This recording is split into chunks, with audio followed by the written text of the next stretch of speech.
Buat Allah membolak-balikan hati itu lebih gampang dari kita ngebolak-balikin tangan kita. Gampang banget nih. Jadi nggak ada yang di mata Allah atau dalam persepsi Allah ada hati yang kayaknya nih susah banget nih dibolak-balik. Jadi kamu mending nggak usah ke situ lagi deh. Saya juga kewalahan ngebolak-balik hati dia. Enggak, mudah. Terus kenapa ada yang dibiarkan, ada yang dibalikan hatinya? Karena ada yang pantas, ada yang tidak pantas. Jika kita sudah punya kepantasan, Allah akan balikan hati kita kepada kebaikan. Allahumma habbib ilainal iman wa zayyinhu fi qulubina wa karrih ilainal kufra wal fusuqa wal isyan waj'alna minar rasyidin. Hafal doa itu? Nanti cari di YouTube lah ya. Ya Allah, jadikan kami cinta kepada amal soleh dan jadikan rasa cinta itu indah di dalam hati kami. Jadikan kami benci kepada dosa dan jadikan kami termasuk orang-orang yang mendapat petunjuk. Allah bolak-balikan. Gitu juga dengan hati calon mertua. Gimana pun dia ngeblok, nggak boleh masuk lah, gerbangnya digembok segala macam. Cuma gerbang. Mau 1000 lapis gerbang, kalau hatinya dibalikin, hilang semuanya tuh. Gampang banget kan? Buktinya malam ini nih. Allah membolak-balikan hati kita yang tadinya punya macam-macam rencana pada malam minggu, akhirnya Allah balikan hatinya, udah ke Masjid Agung aja deh. Bukan karena saya, bukan karena pemuda hijrah, bukan karena teman-teman panitia, tapi karena Allah mengikat hati kita, mengarahkan hati kita untuk bisa datang ke masjid. Sehingga ribuan anak muda tiba-tiba memakmurkan dan meramaikan majelis ilmu. Kalau di ribuan orang aja bisa Allah bolak-balikan hatinya, apalagi cuma satu orang. Ya, ada berapa ribu sekarang? 15.000? Lebih nih Masjid Agung ini daya tampungnya berapa? 10.000 ya? Sampai keluar. Berarti sekitar 20.000. Ini benar-benar sesuai dengan yang dulu banget saya harapin 2 tahun yang lalu bisa ngalahin Tomorrowland. Minimal DWP lah ya. Bisa ngalahin DWP atau kalau bisa Tomorrowland. Saya pernah kemarin tuh acara taklim di Pekanbaru, Anur, yang datang sekitar 25.000 anak muda di depan masjid penuh. Malam yang sama ada acara juga di mall, tapi acaranya sepi, yang taklimnya rame. Masya Allah. Habis itu baru ke mall. Tetap aja sama-sama rame. Intinya teman-teman mudah buat Allah. Sama kayak Allah membolak-balikan hati Nabi Muhammad, mertuanya Ali bin Abi Thalib. Padahal udah yang datang itu kurang keren apa coba? Abu Bakar. Secara fisik terkenal Abu Bakar itu orangnya putih, nggak terlalu gemuk, jadi badannya tuh bagus. Terus orangnya dermawan, akhlaknya paling mulia dan nggak pernah syirik sejak zaman jahiliyah. Di antara sahabat Nabi yang gak pernah melakukan dosa syirik sejak zaman jahiliyah, Ali dan Abu Bakar. Malah Abu Bakar tuh waktu kecil pernah diajak sama ayahnya untuk nyembah patung.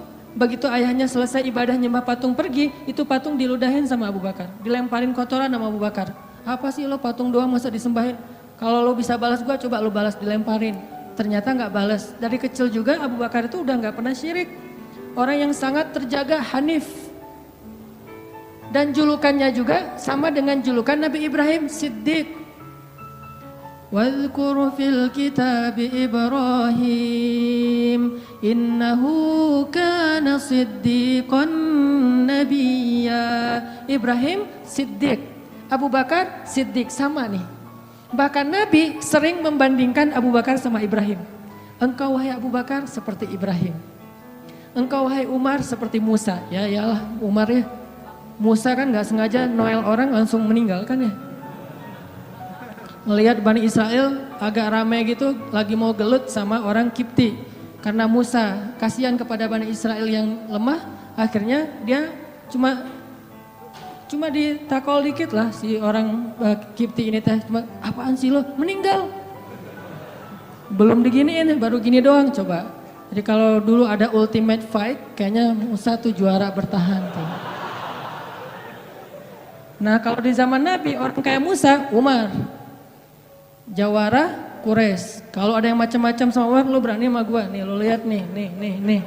Nggak ada yang berani sama Umar. Kalau lo pengen istri lo jadi janda, anak lo jadi yatim, lo tunggu gua di belakang gedung itu. Gedung, bukit. Nggak ada gedung dulu teh. Nggak ada yang berani nungguin Umar. Lancar aja tuh hijrahnya. Artinya Abu Bakar tuh sering dibandingkan kayak Ibrahim. Terus dengan Nabi akrab banget tuh Abu Bakar. Jadi kayak soulmate-an berdua tuh. Belum dapat risalah Islam juga, Nabi itu kalau jalan sama Abu Bakar jalan yuk kemana? Ngopi, kalau bahasa kita teh. Ngopi sama Abu Bakar berdua.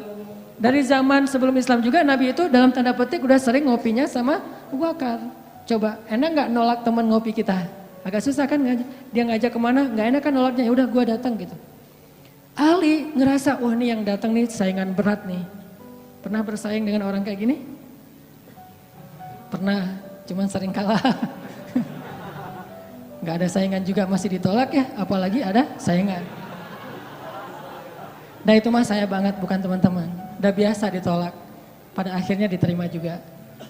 Karena saya gak mau menyerah. Datang Abu Bakar, mau ngelamar Fatimah.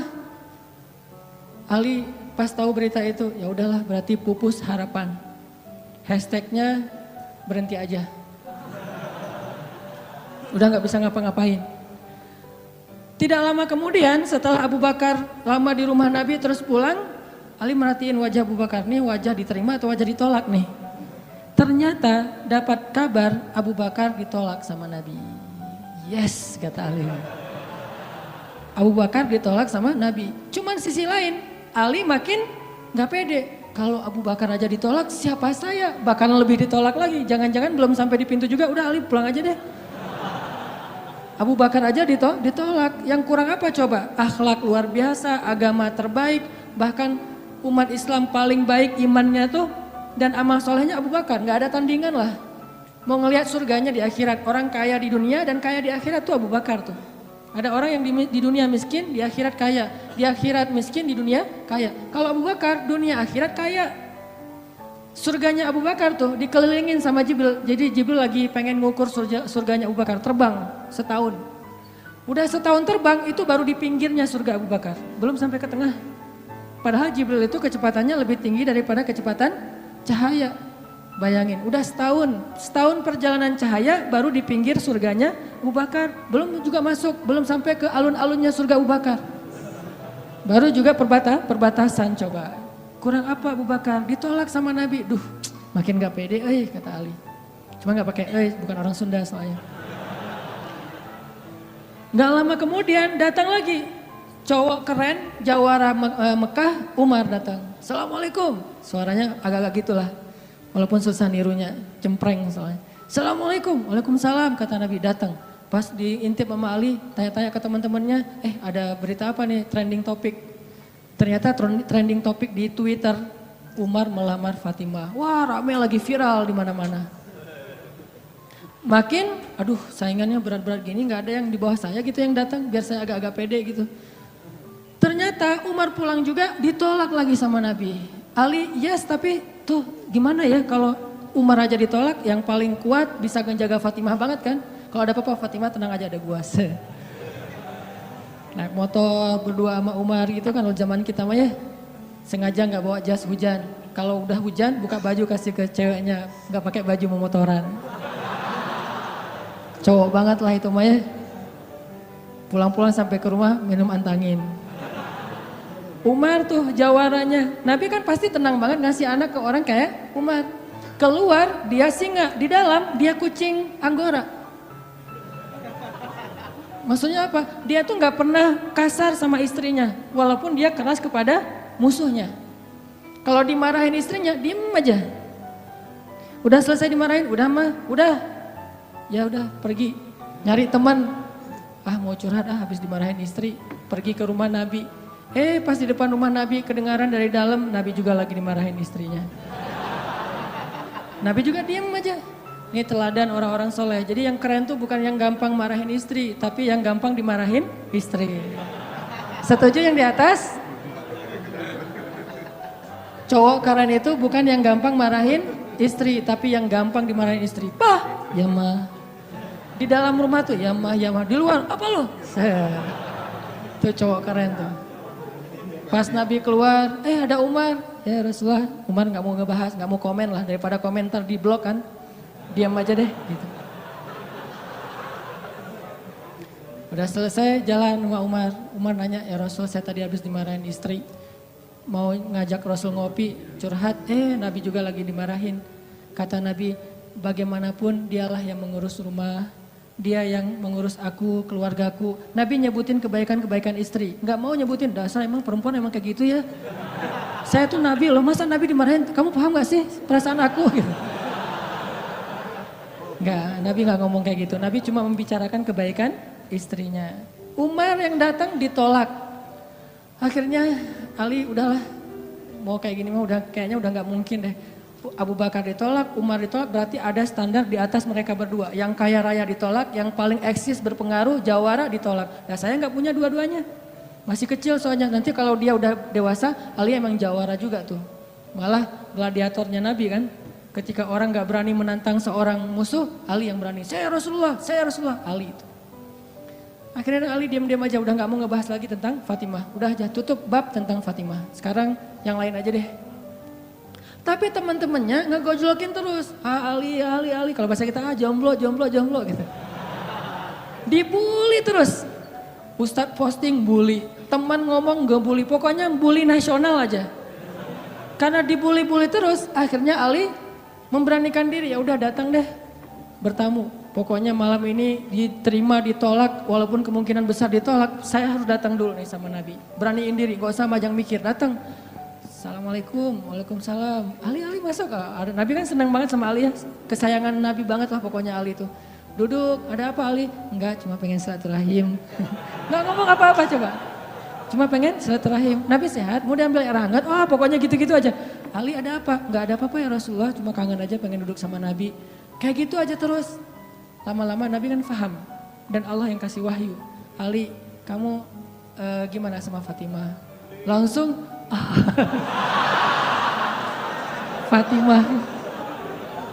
Kebayang gak sih perasaan kita tuh sama orang yang kita kayak udah ngeklik banget, udah habis-habisan, pokoknya kalau gak dia saya mending gak usah nikah deh, gitu ya. Kalau gak dia mending saya jomblo aja seumur hidup. Kalau gak dia mending saya bunuh diri aja. Udah gitu bunuh dirinya gak mati lagi kesangkut di tiang listrik. Ali itu udah hatinya tuh udah kena banget sama Fatimah dan itu karena Allah yang mengikat hati mereka berdua. Pas Nabi bilang gitu, Ali langsung curhat. Ya Rasul, ya saya pengen, tapi saya nggak punya apa-apa. Kata Rasul, kamu punya apa? Saya di rumah tuh cuma punya 3 barang, 1 pedang, 1 onta, 1 baju besi. Nggak punya emas, nggak punya apapun. Kata Nabi, kalau pedang kamu butuh untuk berperang. Onta kamu butuh untuk mengangkut air. Ya udah deh baju besi aja. Bawa ke sini baju besinya untuk jadi mahar buat Fatimah. Beneran Rasul baju besi? Itu bajunya besi loh Rasulullah, bukan yang tangan kayak gitu apa cincin. Gak apa-apa kata Rasulullah. Keluar Ali, Allahu Akbar, Allahu Akbar. Orang-orang pada heboh. Langsung muncul lagi trending topik hashtag Ali diterima. Coba kata Nabi, wahai Ali, bergembiralah, berbahagialah. Sesungguhnya sebelum aku menerima kamu, Allah sudah menikahkan kamu dengan Fatimah di langit. Ini orang yang dibela sama Allah. Apa rahasianya? Oke, cerita kedua. Orang yang dibela sama Allah namanya Hafsah. Siapa Hafsah? Anaknya Umar. Hafsah itu artinya singa betina. Jadi bapaknya singa jantan, anaknya singa betina, sama-sama luar biasa nih. Hafsah istri Nabi, salah satu di antara istri Nabi yang solehah. Suatu hari nggak tahu gimana ceritanya, ada masalah antara Nabi dengan Hafsah. Ini nggak dibahas di dalam teks hadis apa masalahnya dan kita nggak usah kepo ya. Pokoknya ada masalah aja antara Nabi dengan Hafsah sehingga Nabi terpaksa menceraikan Hafsah. Diceraikan Hafsah secara baik-baik, lalu Hafsah disuruh diantar kembali ke rumah orang tuanya kepada Umar bin Khattab. Baru aja Nabi pulang, Allah mengutus Jibril. Jibril datangin Muhammad. Jibril turun mengatakan, ya Rasulullah, wahai Nabi Muhammad, rujuklah Hafsah. Sesungguhnya Hafsah adalah istrimu di dunia, dan istrimu di surga. Coba bayangin. Nabi nih yang menceraikan Hafsah, tapi Allah dan Jibril ngebelain Hafsah. Berarti Allah ngebelain banget nih cewek.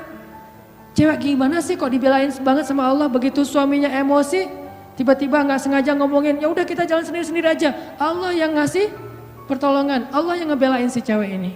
Sehingga Allah mengutus Jibril, langsung turun Jibril buru-buru kepada Nabi Muhammad sebelum masa iddah Hafsah selesai. Lalu Jibril mengatakan, rujuklah Hafsah, sesungguhnya dia istrimu di dunia dan istrimu di surga. Akhirnya Nabi pun merujuk Hafsah. Apakah Hafsah marah-marah kepada Nabi Muhammad? Enggak. Apakah Hafsah mengutus Umar? Kan ayah tuh jawara, udah datengin dong Rasulullah tuh, ngecarain saya enak aja. Enggak mengandalkan makhluk sama sekali. Hafsah cuma gini, ya Allah, saya yang salah bukan Rasulullah. Tapi saya tidak bisa hidup tanpa Rasulullah, dia adalah cinta sejati saya. Allah langsung, ya benar Hafsah, udah gua turunin sih. Jibril turun. Jibril turun nih coba. Ya Rasulullah, rujuk Hafsah, dirujuk. Apa rahasia orang cewek sekeren Hafsah sampai dibelain dari langit ketika dia bercerai sama suaminya? Kisah yang ketiga, cewek juga dibelain sama Allah sampai turun ayat. Kalau tadi dua cerita tidak turun ayat, cuman ilham atau wahyu dalam bentuk isyarat. Kalau sekarang sampai turun ayat loh. Yang ada di dalam surat Curhat. Teman-teman tahu surat Curhat? Surat Al-Mujadalah. Kan terjemahan dari Mujadalah curhat kan ya? Jadi kalau kita pengen lihat curhat itu juga ada di dalam Al-Quran. Bahkan jadi nama surat Curhat. Al-Mujadalah atau Al-Mujadilah. Siapa yang dikisahkan di dalam surat itu? Coba teman-teman buka surat Al-Mujadalah, surat 58 ayat 1. Yang punya aplikasi Al-Quran di handphonenya, coba buka surat 58 ayat 1, Al-Mujadalah. Kita lihat nih, gimana Allah ngebelain seorang cewek yang disebut di dalam ayat itu. Saya bacain ya. A'udzu billahi minasy syaithanir rajim. Yuk bareng-bareng.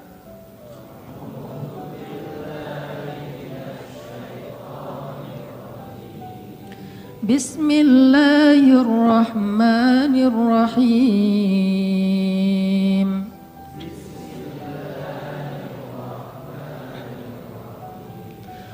Qad sami'a Allahu qawla allati tujadiluka fi zawjiha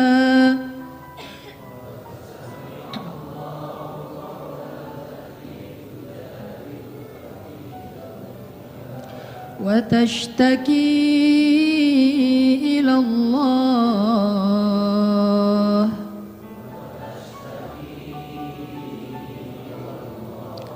wallahu yasma'u tahawurakuma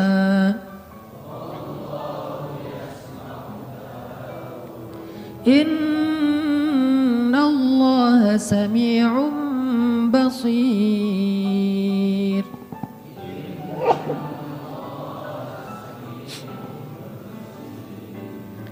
Sungguh Allah telah mendengar ucapan seorang perempuan yang meminta nasihatmu tentang suaminya. Dan dia curhat kepada Allah. Dan Allah mendengar percakapan kalian berdua. Sesungguhnya Allah maha mendengar, lagi maha melihat. Siapa cewek ini? Namanya Khawlah bintu Sa'labah. Namanya Khawlah, catat tuh. Biar kita kalau ngegosip, gosipnya tentang sahabat. Siapa istri Nabi ini gosip ya? Tapi gosip yang benar. Siapa istri Nabi yang pintar masak? Jarang dengar kan? Istri Nabi yang pintar masak namanya Zainab. Ummu Salamah. Istri Nabi yang pintar masak namanya Ummu Salamah. Kalau di zaman kita mah jadi Ummu Salamah Cake, punya brand. Pokoknya kalau Ummu Salamah udah masak, Nabi itu senang banget. Masakan kesukaan Nabi itu dimasakin sama Ummu Salamah. Nah sekarang kita ngebahas cewek lain nih yang dibela sama Allah pas dia lagi ada masalah dengan suaminya, namanya Khawlah bintu Sa'labah. Apa yang terjadi? Khawlah tuh diuji dengan punya suami pemarah. Orangnya tuh gampang bete, gampang marah-marah. Pokoknya kalau udah jalan sama suaminya, di jalan dia marah-marah aja. Sama supir angkot marah, sama motor marah, marah aja kerjaannya. Dasarnya orang gak bisa nyetir, dasarnya angkot, dasar. Kerjaannya marah-marah. Dan kalau istrinya salah dikit, dimarahin sama suaminya. Sampai suatu saat, saking suaminya ini udah marah dan emosi banget, suaminya pun menzihar khaulah. Apa menzihar? Menzihar itu menyebutkan istri seolah-olah jadi ibu sehingga dia menjadi haram buat suaminya, kayak ditalak 3 gitu. Kamu buat saya seperti ibu saya, berarti udah nggak bisa lagi jadi suami istri, udah jadi kayak ayah, ibu dan anak. Itu tradisi Arab jahiliyah. Nah gara-gara dia dizihar sama suaminya, dia kan bingung. Terus kalau saya udah digituin, apakah saya masih boleh serumah sama suami saya? Masih boleh tidur bareng dengan suami saya? Kan bingung nih. Minta nasihat dan fatwa kepada kiainya. Waktu itu adalah Rasulullah SAW. Datang nih kaulah ke Nabi dalam wajah yang sedih. Baru dizihar, ditalak 3 sama suaminya, dia datang, ya Rasulullah. Apa hukum seorang suami yang mengatakan kepada istrinya, engkau bagiku seperti punggung ibuku. Artinya udah gak halal lagi. Nabi mengatakan kalau gitu engkau wahai Khawlah sudah cerai dengan suamimu. Udah gak bisa lagi bareng. Bersabar wahai Khawlah. Akhirnya Khawlah pun pulang dalam keadaan sedih. Dia curhat kepada Allah, ya Allah. Memang suami saya itu banyak salahnya. Memang suami saya itu pemarah. Tetapi dialah cinta pertama saya. Coba. Ketulusan cinta cewek. Dialah cinta pertama saya. Dan dia gimana bisa hidup, siapa yang akan ngerawat dia? Kalau dia menceraikan saya, selama ini yang ngerawat dia cuma saya. Ya Allah bagaimana ini?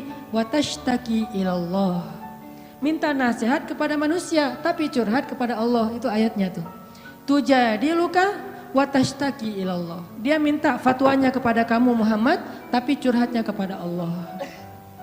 Jangan terlalu sering curhat kepada manusia. Bahaya. Apalagi dua-duanya masih jomblo. Kita curhat ke teman kita, gue lagi kecengin cewek nih. Kayaknya soleha banget, hafal juz 30. Oh gitu? Ya. Anak mana? Ya sekampus sama kita, namanya si Fulan dan seterusnya, disebutin identitasnya, CV-nya udah lengkap. Ternyata dia duluan yang maju. Ditikung di tengah jalan, kan itu berat banget ya. Gara-gara apa? Kok dia tahu tentang cewek itu? Gara-gara curhat kita. Allah tidak pernah menikung hambanya. Hamba sesama hamba saling menikung. Muncullah adegan nanti datang di acara wedding mantan. Udah gitu nyanyi kayak gitu yang baper-baperan gitu ya. Nangis berjamaah. Ini karena sering curhat kepada manusia. Manusia juga kadang-kadang nyebelin. Kita curhatnya sedikit baru opening, dia udah balas curhat lebih banyak lagi. Gua habis diputusin, caranya nggak enak lagi tuh. Gimana nggak enak? Dia cuma ngomong gini, kita jadi adik kakak aja ya. Kan berat banget buat gua. Oh gitu, lu masih mending, gua lebih parah dari itu. Cerita dia tuh, akhirnya dia yang curhat sama kita. Itu ke manusia. Kalau ke Allah nggak gitu. Allah Maha Sami'un, Maha mendengar. Arti Sami'un itu nggak pernah lelah mendengar. Itu arti Sami. Nggak pernah lelah mendengar. Kita curhat semalam suntuk juga, Allah tetap sayang sama kita. Udah ya, kelamaan curhat kamu, yang lain hamba-hambaku masih banyak tuh. Nggak ada kayak gitu. Makin kita lama curhat sama Allah, makin Allah sayang sama kita. Makin kita lama curhat kepada manusia, makin dia sebel sama kita. Bayangin kita telepon teman kita, baru juga 10 menit, maaf ya udah lowbat, maaf ya gue harus ngangkat jemuran, maaf ya dan seterusnya. Manusia, tapi Allah Sami'un, Maha mendengar. Arti Maha mendengar ini, Allah tuh gak pernah bosan ngedengerin curhat hambanya. Jadi bukan hanya dia ambil dari angle Allah Maha mendengar segala ucapan kita, bukan cuma itu angle-nya. Ambil angle-angle yang motivasi. Ternyata Allah itu gak pernah bosan, gak pernah capek ngedengerin curhat kita. Jadi kalau kita pengen curhat yang panjang, yang gak akan pernah dicuekin. Kadang-kadang kita curhat lewat telepon ke teman kita, di loudspeaker dia ngapain gitu ya.